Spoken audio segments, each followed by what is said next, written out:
In 2025, you're not going to get what you want. You're not going to get your intention. You're not going to get what you attract. You're going to get what you work for. I'll tell you what, stop waiting for things to come to you. Go out there. If intention is not married to intensity, then it's going nowhere. If the law of attraction is not married to action, then you're going nowhere. And so I want you to understand how important it is in 2025 to fight for what you believe in, to fight for your dreams, to fight for your values, to fight for your goals. No one is coming to rescue you or hand it to you on a silver platter. You have to fight.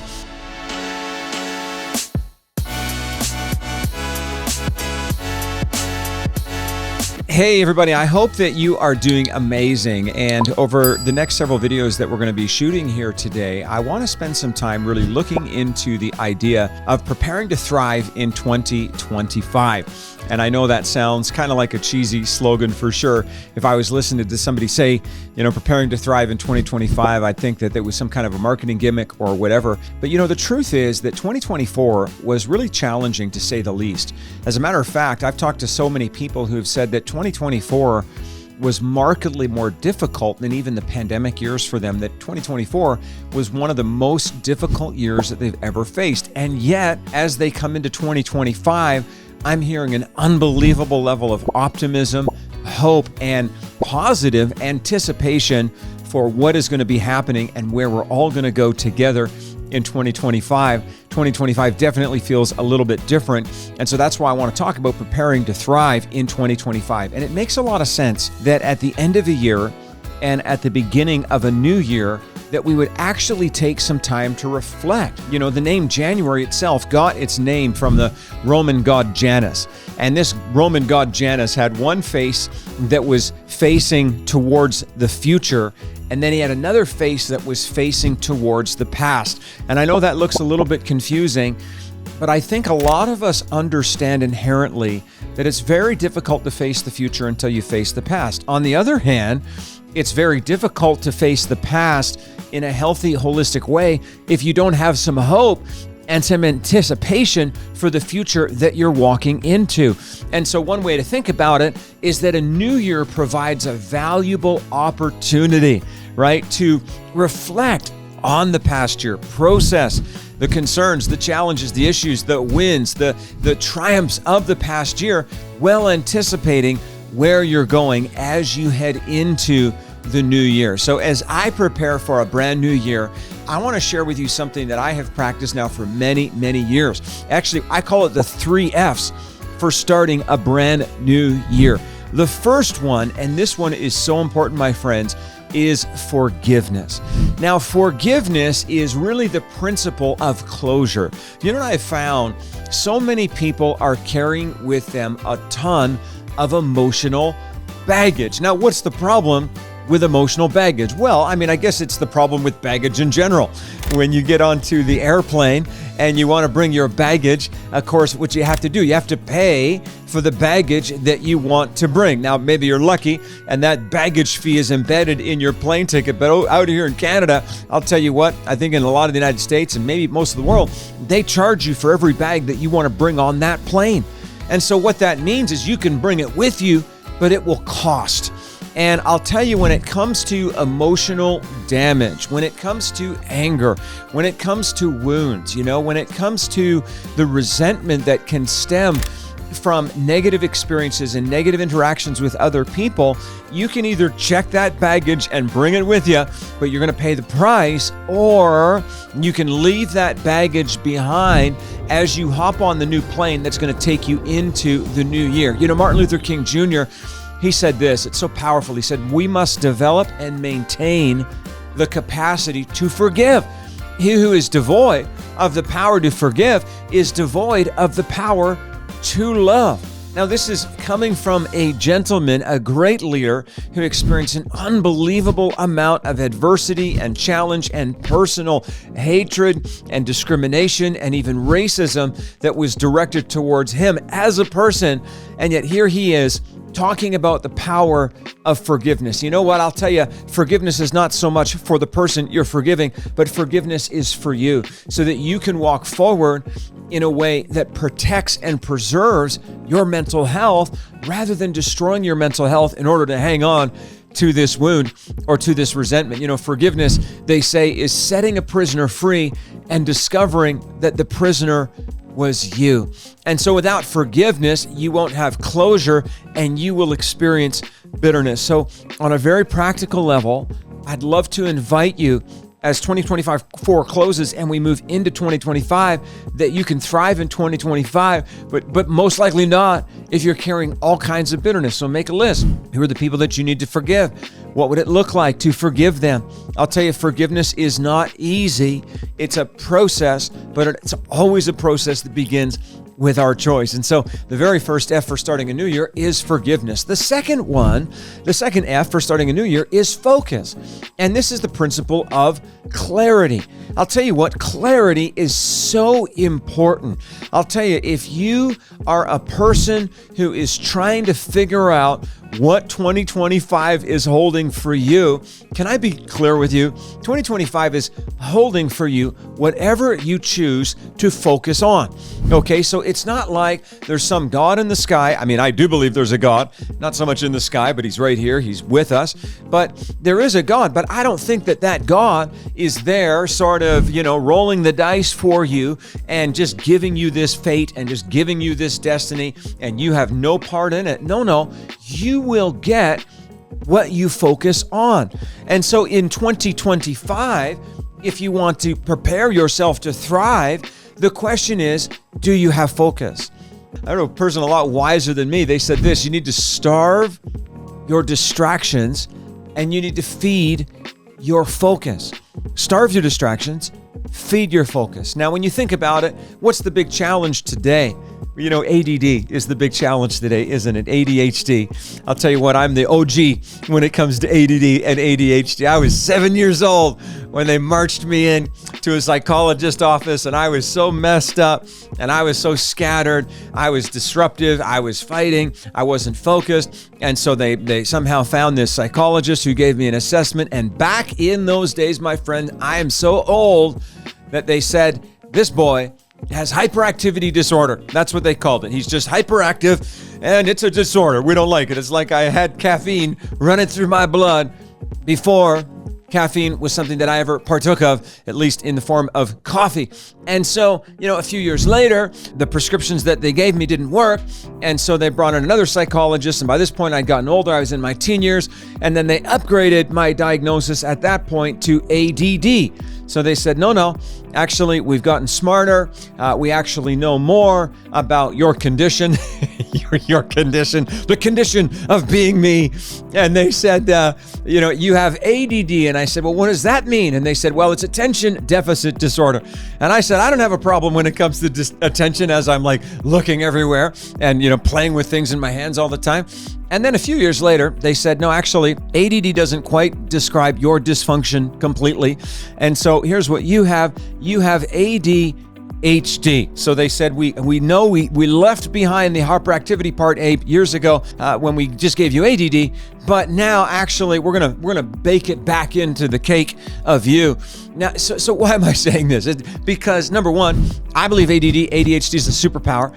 I believe that like any superpower, there's a bad side and there's a good side. The bad side is that if you don't learn how to control your ADD, your ADHD, your hyperactivity disorder, whatever the heck you want to call it, you will get nothing done and you won't even have fun doing nothing. Okay, so you'll just be wasting your life as you play with all kinds of things and as you look off, into the fields, as you daydream your life away.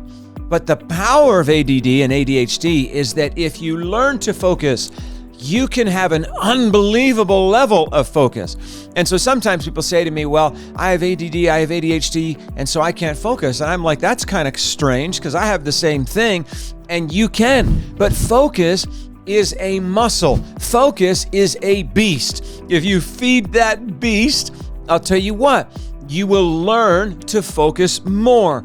But if you starve the beast of focus and you feed the beast of distraction, then that beast will grow. So the question in your life is always, what beast am I going to feed? We all have our beasts to wrestle with. And so if I grow my focus, if I feed my focus, if I nurture my focus like a muscle, it develops, and now my ADHD becomes a superpower rather than a dysfunction and a diagnosis. Listen to me. A distracted genius will accomplish less than a focused fool. And so what would I rather be? This distracted genius with all kinds of great ideas and all kinds of brainstorming and whiteboards everywhere and piece of paper everywhere? Or would I rather be a focused fool? Well, I wouldn't want to be a fool at all. But if I was going to be any kind of fool, it would be a fool who is focused. Can I say this? If you chase two rabbits, both will escape. And so why is focus so important? Because where your focus goes, your energy flows. Everything in your life is related to your focus. Your destiny is actually about your focus. It's not some God in the sky who's just sitting down and saying, well, here's your destiny. It's like a lottery. You just won the lottery. No. It's really about your focus. When you think about the great people of our time, the ones who have made inventions that have changed the world or discoveries, the Albert Einsteins, the Thomas Edisons, the Elon Musks. I mean, these folks are absolutely, all of them have often multiple mental health diagnoses, from maybe ADD to ADHD to depression to psychosis to even manic depression, all kinds of different diagnoses. But the thing that they've all figured out is how to say no to a whole bunch of stuff so that you can say yes to the thing that really matters. And so without focus in 2025, you're just going to experience blurriness. And blurriness is not great. And so the first F is forgiveness. Please, who do you need to forgive? The second F is focus, and that's the principle of clarity. The third F, and I want to really encourage your heart with us here today. The third F is fight, and that is the principle of courage. Now, when I think about, the principle of fight, can I just say this? In 2025, you're not going to get what you want. You're not going to get your intention. You're not going to get what you attract. You're going to get what you work for, okay? What you fight for. You're going to get what you put energy into. And so many people today, they say, well, you don't understand, bro. I'm one with the law of attraction. I've just set my intention. I've set my focus, but I'm not doing anything about it. And of course, you talk to them 6 months later, a year later, maybe 2 years later, they're nowhere further along, because if intention is not married to intensity, then it's going nowhere. If the law of attraction is not married to action, then you're going nowhere. And so I want you to understand how important it is in 2025 to fight for what you believe in, to fight for your dreams, to fight for your values, to fight for your goals. No one is coming to rescue you or hand it to you on a silver platter. You have to fight. I think about my own 2024. 2024 for my wife and I and our family began it with a fight. And it was all about a fight. And I don't mean like between us. Don't worry, we have got lots of those happening too. But, our son almost died, before he was born. Little baby Jair was born on December 5th, 2023. So just before the beginning of 2024, my wife was in the hospital multiple times. Often I was either out of the country or literally across the other side of the country. And I'll get a call and I'm on business and I'm literally like, there's no planes, there's nothing. And my wife's in the hospital and she's bleeding and all kinds of things are going on. And then beautiful baby Jair was born. And literally within an hour after he was handed to me, the nurse, she came up to me and she said, your baby's a miracle baby. And I said, well, tell me, what do you mean? And she actually took a picture and she showed me a picture of his umbilical cord that was all knotted up. And that's the way it came out. It was wrapped around his neck twice. It was wrapped around his body once. And she said, we almost never see babies like this, this bad. And your baby was born, and here we are, literally just the other day, he celebrated his first birthday. He's completely happy. But you know what? That was a sort of an omen of how 2024 was going to go, because 2024 for me and for our business was a lot of fighting, not like internally. I don't mean conflict. What I mean is having to fight to take territory, having to fight to advance, having to fight to get ahead. Now, I'm happy to report to you that actually this has been our best year ever. And so it's not as though the fight led to a defeat, but it could have if we hadn't have brought our best to that fight. And this is really important for some of you, because sometimes you think, my destiny, well, it's just going to come to me. If I'm in the right place at the right time, then, it's just going to happen. And I got news for you. Sometimes you really have to fight. And if you don't fight, then you may be barren. You may be barren of seeing your dream come to pass. You may be barren financially. You may be barren in terms of those relationships in your life. I'll tell you what, stop waiting for things to come to you. Go out there and fight for them, because I believe with all my heart that that's your destiny. But I'll tell you what, the first thing that I need to do in order to thrive in 2025 is we've got to take a little bit of time and do some emotional house cleaning. Who do I need to forgive? Second thing we got to do is we got to do some mental house cleaning. And that's the idea of focus. What am I going to focus on? But then the third, and I kind of use this term spiritual house cleaning. And that is, where do I need to fight? Right? Where do I need, not conflict with other people. I'm not talking about that. I'm talking about in the battle for your destiny, in the battle for your business, in the battle for your dream. Where are you going to dig down deep and find the bravery and the courage that you need to get where you need to go? You know what? I believe that you will, because you're amazing. I believe that all the strength that you need, it's already in you. It's already there. You just need to take a moment. Maybe some of you close your eyes and just tap in, just get in touch with the strength and the power in you that's already there. So thanks so much, friends, for tuning into this video. You know what? I tell you what, our whole team here at Flourishing Workplace and Certified Flourishing Coach, we just really want to wish you the happiest of years here in 2025. I'll tell you what, we are believing for nothing but amazing things, and actually even praying except for completely awesome outcomes for you and your family and the people that you love in 2025. And I really believe this with all my heart, that together we're going to thrive in 2025. Thanks so much for tuning in. And hey, if you got a moment, check out Certified Flourishing Coach. We'd love to work with you as you look at thriving in 2025. Thanks for tuning in. We'll see you in our next video.